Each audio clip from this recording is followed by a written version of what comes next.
Basketball Talk Pro. Well, I think most of you have probably figured out that the end of the 50 might be the end of what we normally do. And so I want to talk about that next, or before even we get into the two areas that we don't have a lot to say about. But I don't know what comes next for Basketball Talk Pro. This is the 5th year, and there's close to 450 videos made. But mainly right now, what I need to do is take some time away from it. It's been very restraining on me to be able to put on a segment or two each week. They take approximately 4 hours. And so you multiply that times 450 and there's a lot of hours. But mostly, I'm not tired of it, or I'm not tired, period. But mostly is I just feel that I need some time to see where we want to go with it. It might be that we continue it, it might be that we drop it, or it might be that we change it. And I think I lean more towards changing it. My biggest problem, or not problem, but concern in making a decision like this is, since I started this, it was all about one thing, and that was helping coaches coach better, giving them an avenue that I never had, and I think hardly any coaches I know have NBA or college or high school, a chance to learn from somebody. Not that my position was one that I was any special guru or anything, but I have a lot of experience, and so I had something to say, and I also had a system, and I thought that was important to the coaches. But the major thing, and this is what my mission was right from the beginning, and I think I achieved it, not I so much, but together we have achieved it, is that I wanted a place for coaches to be able to learn on a practical sense. In other words, have a person that they could listen to that was going to give them 10, 15, 20 minutes on a particular subject. Because certainly we would touch most of the subjects. I thought it might not last beyond 50. Well, it's lasted a long time. But I'm not sure that a program like this can be helpful. And it would have been to me, I would have loved having this when I was a young coach, because I had all kinds of questions and nobody to ask. And so, from that standpoint, the material, the content in the videos sufficed.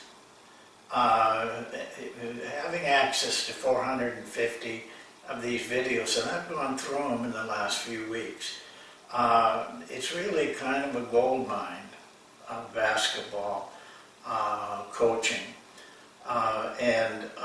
So I think that has been completed, but I'm not sure. In fact, I'm just opposite. I am sure of one thing. You cannot learn coaching listening to somebody, watching somebody. You will only learn coaching by doing it. It's a big point that I have made a long time. You really aren't a coach, a real coach, till you've had at least 15 years of head coaching experience. That's about how long I felt, and I've watched others. Very few coaches start out, make it to even 5 or 10. But when you've reached 15, there's a different kind of look at knowledge, of the knowledge you have and the knowledge that coaches need. It can only be done through day-to-day practices, year after year coaching. And I would like to find a way that coaches could be helped through that. Because I think it's a lot more effective, and I also think that we need it in this country. I am really adamant about that, and I don't care what level you look at. There is a lot of coaching for the wrong reasons. Maybe not the wrong reasons to those people, but it is to me, because I look at it from the standpoint of just the coaching. I've never cared much about the money. I expect to be paid. But I never had, I know coaches who know everybody's salary, and I even had one assistant who lived engaged everything by the salary he was getting. I've never been in that position that I thought it was important. So after a while, you get to the point where if it's fame or if it's money, you've had enough, because the work to get that is much easier in the business world or any place in the rest of the world. We work too hard for what little we get in those areas. So that has a factor on my plans, and I've got to think that out. So I'm going to leave it like this: that I will eventually, either you will know, I have all your email addresses, and I will email how I want to go on when I have decided. So it could be I just want to end it, or it could be that I want to keep going the same way, but maybe with some minor changes, or it could be that I want to do the same thing but with major changes. The videos will be used somehow. In going through them, this exercise of the last 8 sessions of going through all those videos that I did, I realized that there's value in those videos for coaches. And you know, it isn't that we did anything glamorous. In fact, probably just the opposite. But like I told one high-level person who was highly recommended what I do, but he didn't find it, glitzy enough. And I just said to him, well, coaching isn't glitzy. I don't want to give coaches the idea that everything's going to be, look great and people are going to love you and all of that, because that isn't what coaching is. So, but now, of course, the things they can do with computers and phones and stuff, that is very attractive to people. But I would not change to that. That I can assure you. I just want to change, if I change, to a better way of helping coaches. I'm kind of done with that now. And in this last 8th one, I said we talk about discipline, learning, instinct, and improvisation. Instincts and improvisation I think I have paid enough attention in other videos of this 8 that you don't need anymore. Discipline. I want to leave you with this. It's a problem for a lot of coaches. I can only speak to what I do or what has happened to me. I cannot speak to what other people do. My approach to discipline can be easily said in either gentle discipline or habitual discipline. I try to develop habits. Players may not respond at first, but after a while, when it becomes a habit to them, they do it without even thinking. I'll give you an example. When I was out at Maurice's thing, one of the players on that team that he played on came over and we talked, and we got talking about coaching. He was interested in it. And he told me this story. He said, you know what, when I finished, I was interested in learning more, and he lived in Wichita, and he went to Coach Miller's practice, and a man I know very well. And he said, I was just appalled. At the beginning of practice, Coach Miller walked to the middle of the floor, tooted on his whistle, but some people went and got around him. Some were playing horse down at one end. They didn't want to quit. There were balls all over.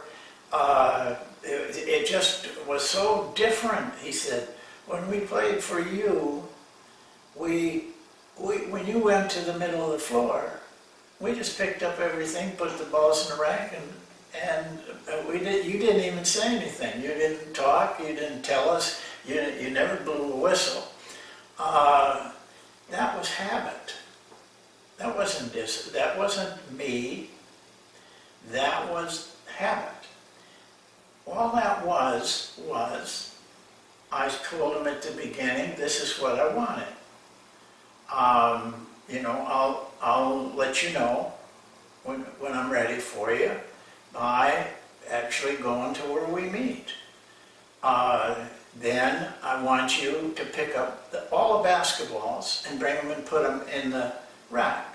And also, don't roll it to anybody, because that was what they would do. Normally, there'd be one guy there, and there'd be 5, 10 balls coming at him on the floor.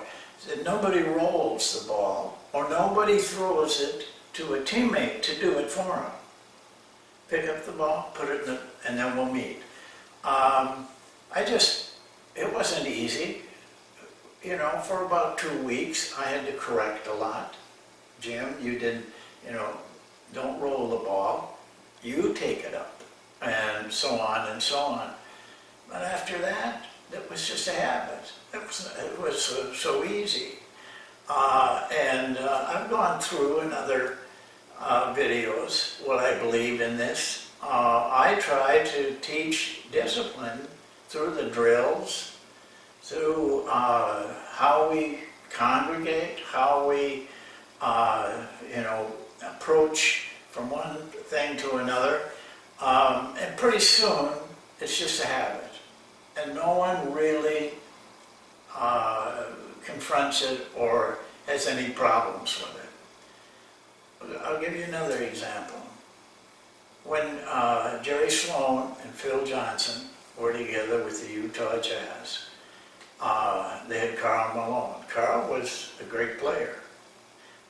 He could be a little edgy, though, at times. I was scouting at that time, and I was sitting close enough so I could hear most of the things. And Jerry looked down and said, Karl, get in for so-and-so. So he ran. He didn't walk like a lot of guys. He ran to the scoring table. Halfway there, Jerry says, Karl. Karl stopped immediately and turned and looked at him. And he said, put your shirt in. And Carl actually was so taken that he had forgotten. He apologized 2 or 3 times. I'm really sorry, Coach. I didn't know it was out in the back. And I mean, he really bothered him that he had to be corrected on it. That's habit.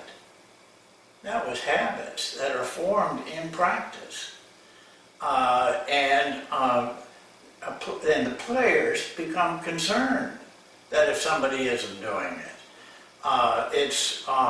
Those are habits. You can do that with your players.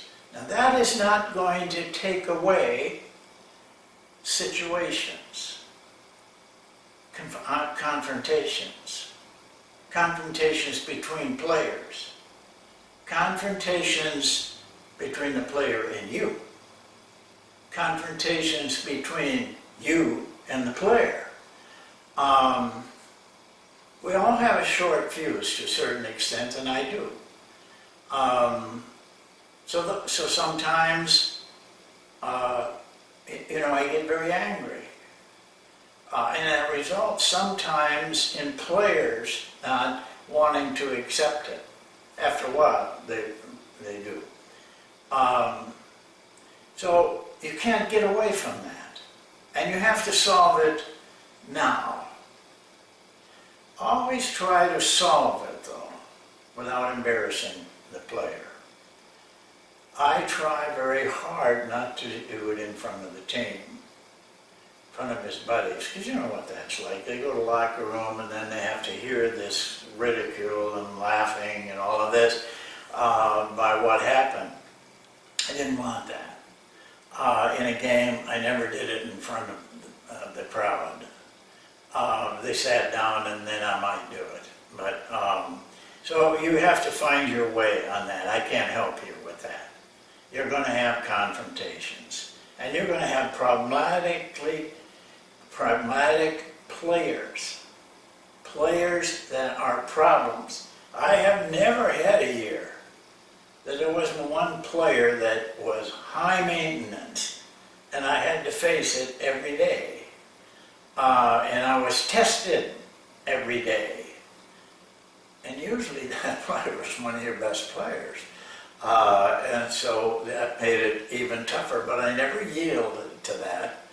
But I worried about it a little bit because I didn't want to lose my best player. But he had to do the same thing that every other player did. And so you're going to have those players. You can't get away from that. You deal with it day by day.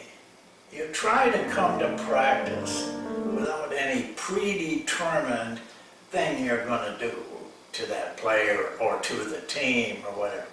Come to practice with your heart open and not vindictive.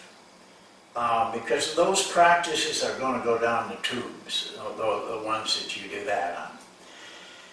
Learning, the last thing we'll talk about here, I think the one, I've gone through a lot of this stuff, even in the last 8, but there's some things that I think that we don't talk a lot about. One is, I have said it from about the 5th or 6th video we made. Coaches are not the stars, is the way I put it. Coaches are not there to embellish themselves with their knowledge or with their flamboyant presentations and everything. That, I think, is very wrong, and I don't think you will promote any learning with that kind of. And I also have said many times in here, teaching is overrated. Learning is underrated. We tend to teach without recognizing, are they learning? Or some I don't think even care about that learning. They want to teach. And You have to reverse that. You have to be concerned with, are they learning, not how you're teaching. So, it's self-forgetfulness. And you take yourself out of it. And you do what's best for the players to learn. Confucius said it centuries ago, and it still holds true. Tell them, they'll forget it. Show them, they'll remember a little. Involve them, and they will understand. Now, remember the word understand here from, not remembering to remembering a little.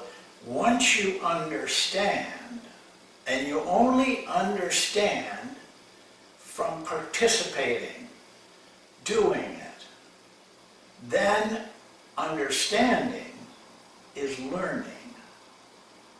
Then they have learned. Don't forget that little saying of Confucius. I use it a lot. I tell a lot of people that remind yourself every day in practice. And be the kind of coach that promotes learning. And they promote it through involving players. And then the three things I mentioned the other day, that involvement includes, and is a big part of, repetition. But to get good repetition, you must be attentive. The players must be attentive. But you certainly has to be attentive. And then the third thing, and I think most people don't even think about this, has to relate to what you're doing. Don't ever forget that. It means so much, it's so much easier for the players to learn when they see how it fits into the entire scheme. That's what a system does. When they understand that we run this back pick a lot in our offense, and you're drilling on it day after day, that makes sense to them. And don't let your learning stop at skill. It has to go beyond that to be effective. I talked about that just the other day. I'm not going to repeat it. But then you get into instincts, and you get into mind more than body. And when you can get there, you've really accomplished something with your players. Well, that's it. You have my email. You have my phone number. I know you all do. If anything comes up, you want to ask about anything, either email me or give me a phone call. Doesn't make any difference to me. If you have trouble don't ever leave without putting a message on. I'll respond eventually, but sometimes I just can't respond at the moment.